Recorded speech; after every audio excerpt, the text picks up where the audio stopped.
So in this little short video, we're kind of demonstrating what is a normal presentation. So ideally, when a lamb is being born, we want to see 2 front legs and a nose.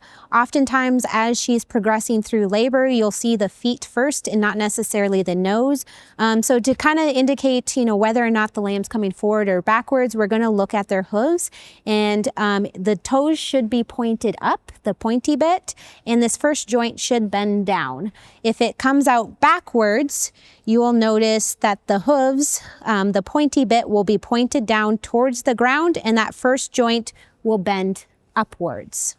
The only time you might run into where it kind of looks like the front is if the lamb is coming out backwards and upside down, and then you'll have, the pointy bit pointing up. But this is a pretty rare position to have happen.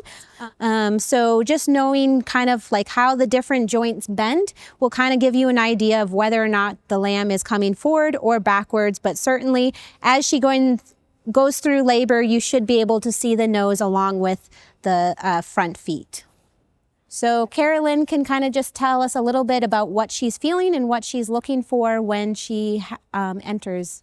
Yep, so I'm entering in, and usually a ewe that is fully dilated and ready to have a lamb, there'll be quite a bit of space.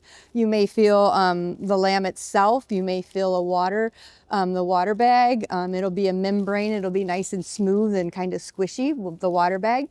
If a ewe is not fully dilated, it'll be quite tight in here, and you might actually feel the beginning of the cervix start to open. So the cervix starts closed, and through the first phases of labor, it will open and expand enough to let the lamb pass through. So right now I'm here and I feel actually 2 feet. So I have one set of toes here, another set of toes here, and I have a nose. So I know that I have a normal presentation. Sometimes you might have to switch hands. It just depends on if the ewe moves or you're not getting a really good feel. So don't get tied to one hand.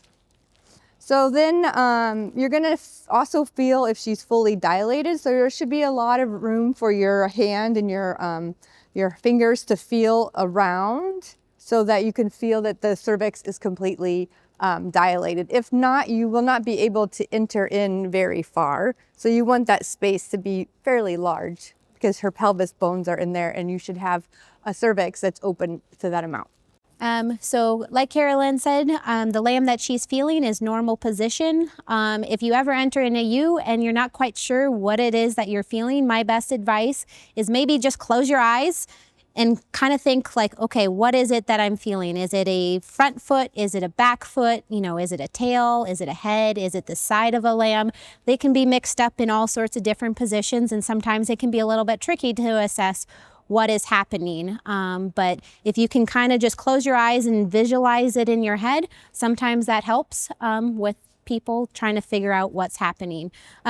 So the lamb that she's currently helping, we're just going to say the situation is that it's a big lamb. And what happens sometimes when you have a big lamb that's in a normal position, they'll get what's called shoulder locked.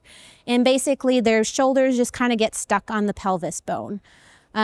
So the best way to kind of deal with this position is to get one leg and wiggle out one shoulder, and you should be able to feel it when you're pulling. When it gets past that pelvis, it just kind of pops out.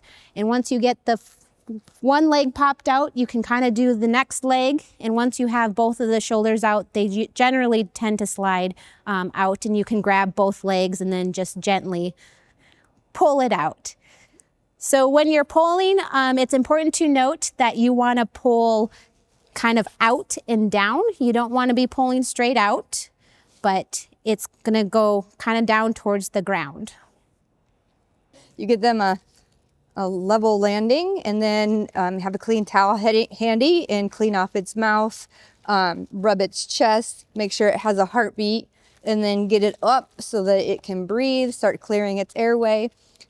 And then also use an iodine product to cover the navel, either the spray, a dip, or any other matter that you use to do that.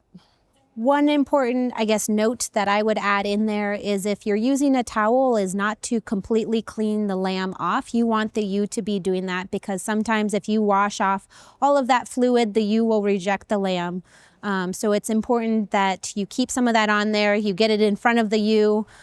And this will keep her more calm for when we have to, if we're gonna go and check for another lamb. So put it down on the ground and she will anxiously start to claim that lamb. She'll be cleaning it off, cleaning its airway, and this is how she gets the scent of her lamb and that she knows that it's hers. So this begins the bonding process. So she can keep that lamb, and if we wanna check again for another lamb, we can go ahead and do the same process. Gently enter, and I'm in, and I'm sweeping in. And sometimes if you have to go really far in, you can just give the ewe a little bit of time and just see how she does, and she might present the next lamb completely normal and she just needs some time to push it up into the cervix. And at this time I didn't feel another lamb.